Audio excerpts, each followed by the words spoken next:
안녕하세요. 예담교회 이영숙 권사입니다. 저는 시를 쓰고 있는 사람이고요. 현재 이현서라는 필명으로 활동하고 있습니다. 등단한 지는 12년 되었고요. 문학잡지 개간 미네르바에서 부주간을 맡고 있습니다. 제가 오늘 소개할 시집은 챗문자 시인의 시집 우리가 훔친 것들이 만발한다입니다. 이 시집은 챗문자 시인의 8번째 시집이고요. 신석초 문학상, 한국서정시 문학상 수상 시집입니다. 총 4부로 구성되어 있고 61편의 시가 실려 있습니다. 먼저 저자를 소개하면 챗문자 시인은 1982년 현대문학으로 등단해서 40년 넘게 시를 써왔습니다. 시집으로는 나무고아원, 귀 안에 슬픈 말 있네, 나는 시선 밖의 일부이다, 파의 목소리 등 8권의 시집이 있습니다. 또 오랫동안 대학에서 문예창작과 교수로 문학을 가르치기도 하고 교회 장로님이시기도 합니다. 제가 이 시집을 소개하게 된 이유는 삶과 존재 자체에 대한 사유와 시인 특유의 언어 감각으로 물질 문명이 지배한 오늘날 고도의 자본주의 사회에서 존재와 삶을 성찰하고 신앙인으로서 삶에 대한 대응 방식을 잘 보여주고 있기 때문입니다. 시인의 상상력과 언어 감각으로 이루어진 한 편의 시는 우리에게 새로운 세계를 열어 보여줍니다. 그것이 상상력이든 시적 변주이든 구조와 사고의 전복이든 또는 감각적인 표현이든 늘 기대와 설레임으로 다가오지요. 이번 시집에서 시인 특유의 유연한 목소리와 독특한 상상력과 언어 감각으로 풀어낸 담담한 어조는 시의 진정성을 느끼게 해주고 있습니다. 시가 시인의 진정성을 통해 삶의 바른 보편성을 획득하게 될 때 시의 가치는 아름다운 삶을 위한 하나의 원리가 되지요. 챗문자 시인은 자신의 삶을 내면화하면서 종교적 상상력과 사물과 자신을 등가적 비유로 자기 확인 과정에 이르게 됩니다. 삶과 죽음, 존재와 부재, 사랑과 미움, 이별과 상처 등을 시라는 형식에 담아 자신의 목소리를 담담하게 풀어내고 있는데요. 이번 시집에서 감각적이며 개성 있는 시편들은 존재의 본질에 대한 자신의 내면과 타자와 세계와 절대자에게 바치는 고백이라고 볼 수 있습니다. 그럼 먼저 첫 번째 시를 보겠습니다. 고백의 환. 버스 종점에서 오래 금요일을 기다렸다. 고백하려고 개 한 마리처럼 자꾸 손을 내밀었다. 고백은 나의 벽돌로 만든 빨간 지붕이 달린 아직 아무도 열어보지 못한 창문 같기도 하고 창문 아래 두고 간 그 사람 같고 내 앞을 떠나지 못하는 슬픔 같고 흰구름 같고 비바람 불고 후두둥 빗방울 날리는 것이 눈보라 같아서 내 몸 같아서 나는 고백할 수 있을까? 금요일 상처투성이 하얀 운동화를 신고 철야 기도하러 간다. 걸어서 가는 길에 손이 닿지 않는 구름이 있어서 좋았다. 아무 짓도 하지 않는 구름이라 더 좋았다. 회원역 근처 흰구름 밑에서 더러운 봉지들을 찢어버렸다. 긴 시간 목이 탔던 증발 접시를 깨뜨리고 거대한 절벽 하나를 밀어버렸다. 오래 무거웠던 내가 해체되는 경험이 구름 속에서 들렸다. 우리는 각자의 색으로 기도했다. 손으로 만들지 않고 새로 태어나는 외로움으로 기도했다. 눈물나게 던져도 하얗게 죽지 않는 뼈들이 기도 내내 하얗게 수승거려 주었다. 주기도문을 외우고 나서 신과 한없이 더 멀어지는 느낌, 자꾸 밖으로 나가려는 나에게 기도는 흰 눈송이로 만든 눈물, 잠시 눈물을 고백이라고 오해하기도 했다. 심야버스 타고 오는데 모든 것이 녹고 있었다. 마음 아래 흙이 생기고 뿌리가 달리고 강을 건널 때 이곳보다 저곳이 더 출렁거렸다.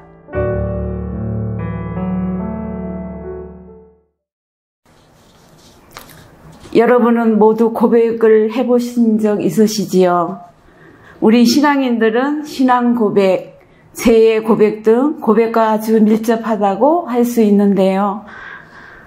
고백은 자신의 내면에서 나오는 진실, 마음속 생각이나 미처 말하지 못한 것을 드러내는 것이라고 볼 수 있습니다.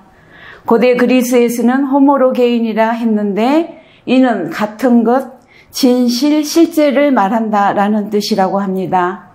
따라서 고백은 사실에 대한 진술이되 좀 더 내면적이고 성찰적인 의미를 지닌다고 볼 수 있는데요. 이 시집에는 고백이라는 말이 자주 등장합니다.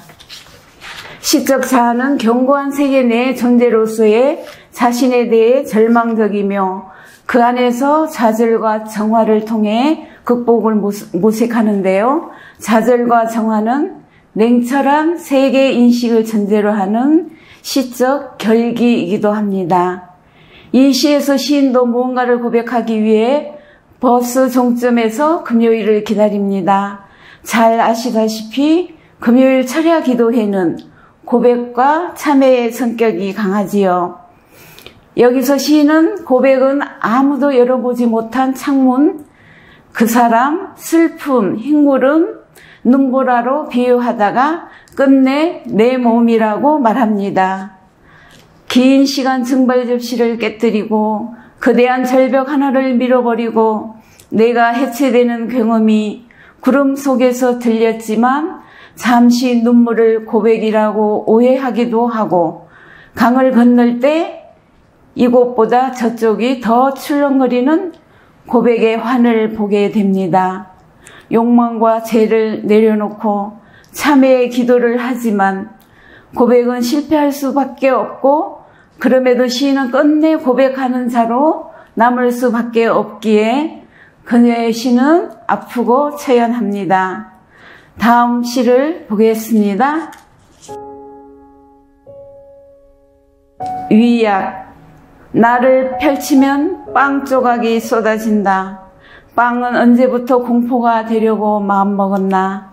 빵 따위가 그 무거운 슬픔을 그치게 해서는 안 된다. 몇 개의 계단을 오르고 빵 하나를 더 먹는다. 슬픔 하나를 더 알게 된다. 이토록 작은 빵으로 25 청년은 어제 새벽 20층 옥상에서 추락했다. 청년의 허기를 모두 이해한다고 했다. 죽음을 이해하는 방법이 정말 있을까? 나는 이 도시의 빵에 대하여 알고 있다. 철사처럼 질긴 빵. 반짝이는 저 창문들로부터 쏟아지는 빵들. 죽음의 발자국이 너무 많이 찍혀있다. 빵 하나를 먹는 순간 빵의 감정에 찍힌 발자국까지 먹어야 한다. 어쩌자고 청년은 위약 같은 빵을 이기려고 했나. 시인은 여기서 빵은 슬픔이고 공포이고 흑이자 죽음이라고 말합니다.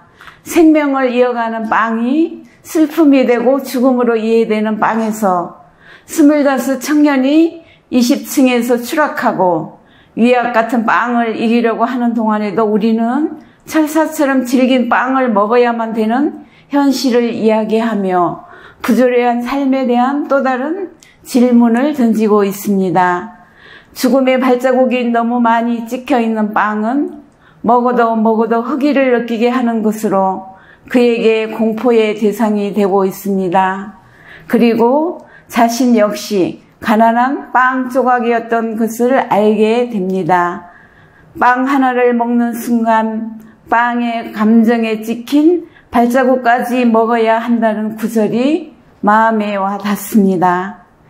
일부에 실린 또 다른 시를 보겠습니다.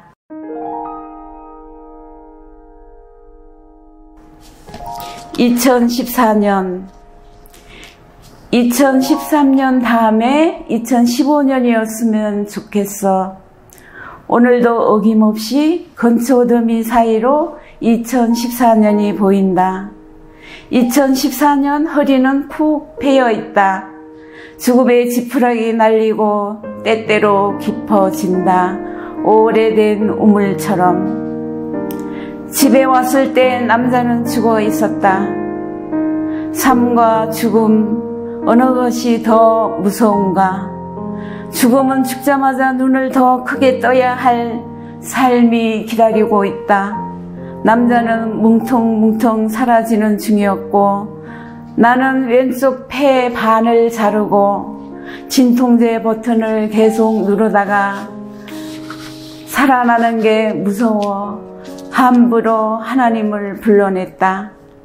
매일매일 새까만 풀씨가 날아와 물에 젖고 차가운 흰 꽃이 피고 미숙하고 슬픈 기사처럼 함부로 시계바늘을 돌렸다.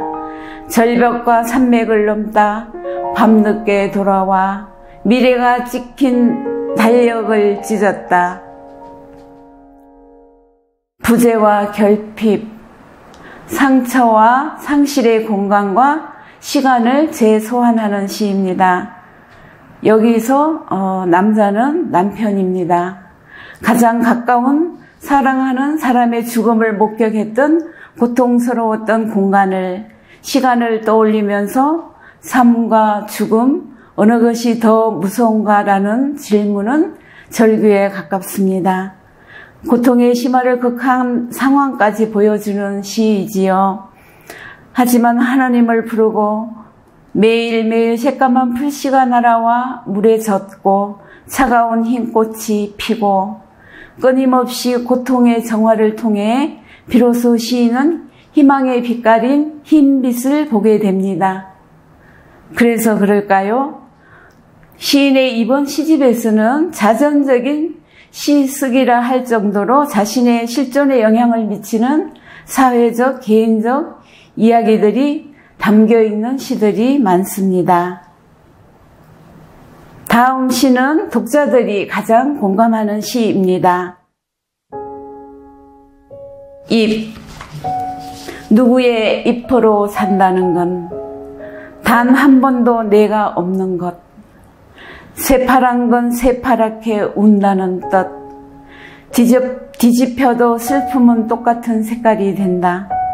누구의 잎으로 산다는 건 많이 어둡고 많이 중얼거리고 많이 울먹이다 버쩍 마르고 많이 죽고 죽어서도 가을이 그렇듯 몇 개의 마지막을 제로 만들고 잘 으깨져 얼어붙고 많이 망각되고 붉은 탄피처럼 나뒹굴고 사방에서 연인들은 마른 소리를 내며 밟고 가는 것. 누구의 잎으로 산다는 건 한 번도 꽃피지 않는 것. 어금니를 다물다 겨울이 오고 마치 생각이 없다는 듯 모든 입술이 죽음과 섞이는 것. 네, 잎이라는 시는 한 번도 꽃피지 못하고 그저 잎으로만 존재했던 스스로에 대한 슬픈 자화상이 주제인 시입니다. 사회적인 측면으로도 쉽게 해석이 되는 시이지요.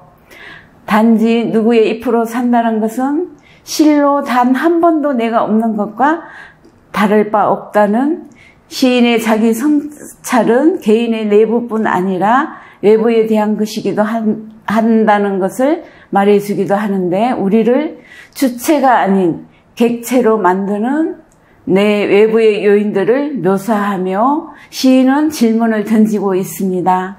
한 번도 꽃이 되지 못하고 밟히기도 하는 낙엽이 되는 잎.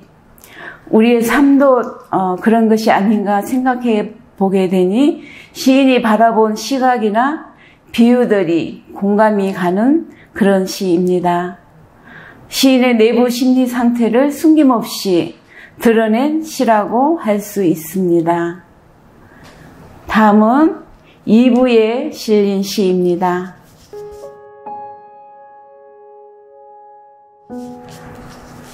요즘에 비가 많이 오는 여름철이기 때문에 제가 특별히 이 시를 선택하게 되었는데요. 읽어보겠습니다.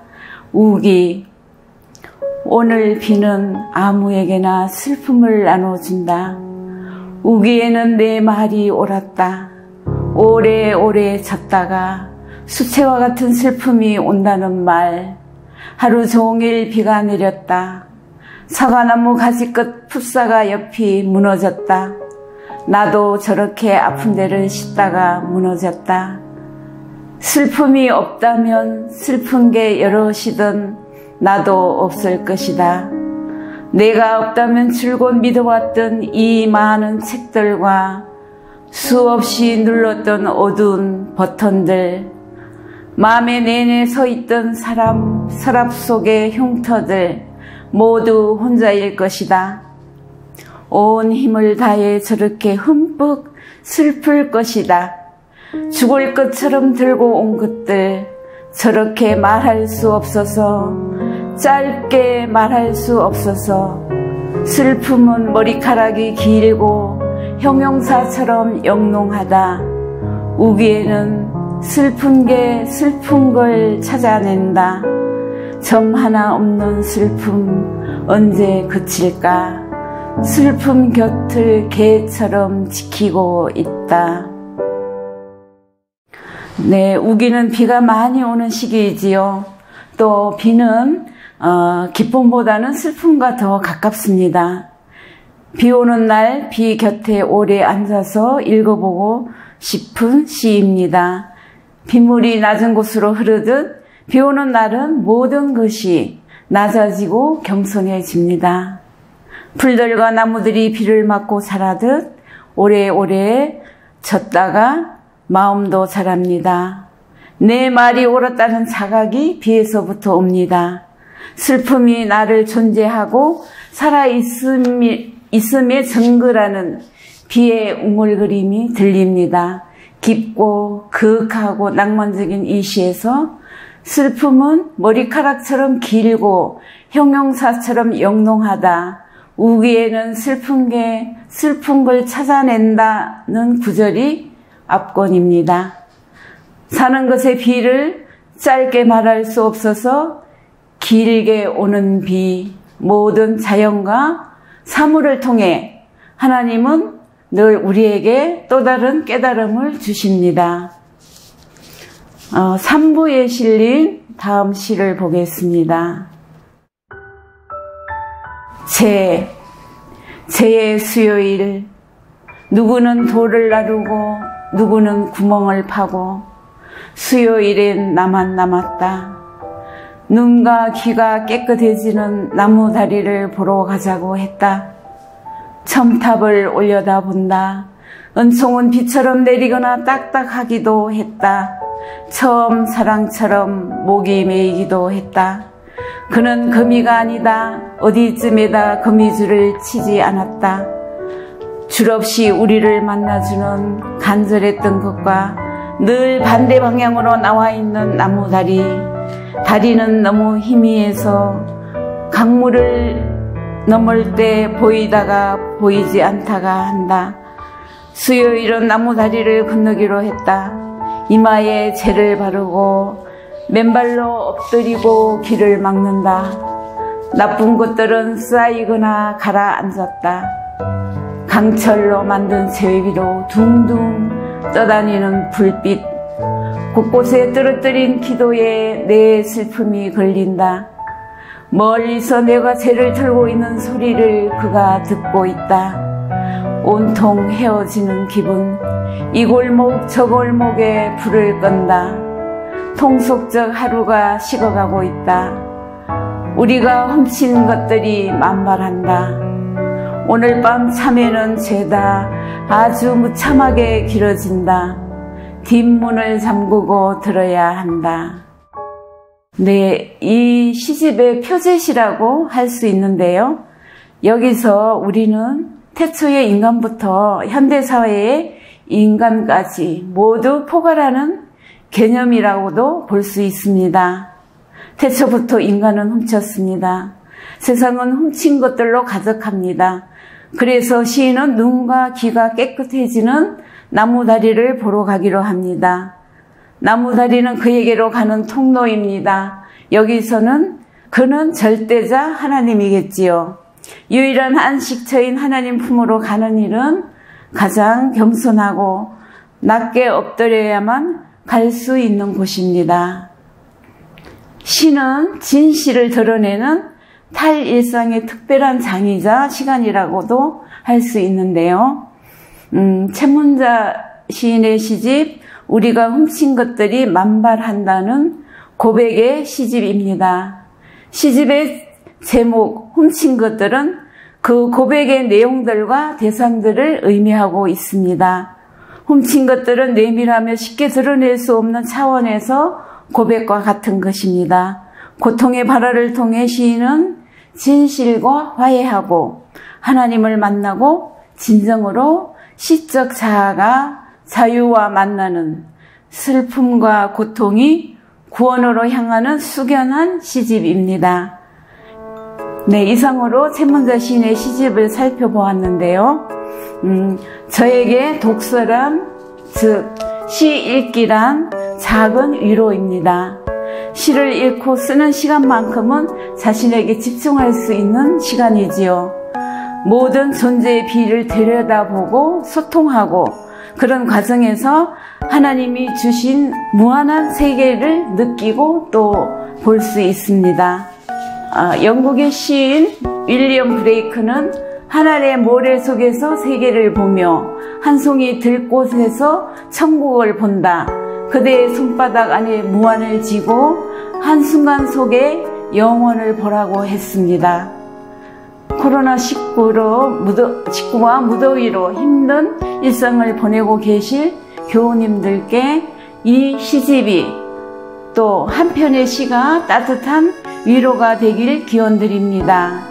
존재와 대상을 바라보고 상상력과 언어로 감각해 재구성된 시는 시인의 자의식이 살아있는 공간이지요.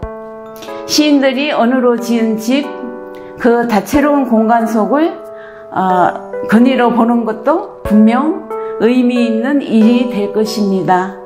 지금까지 함께 해주셔서 감사합니다.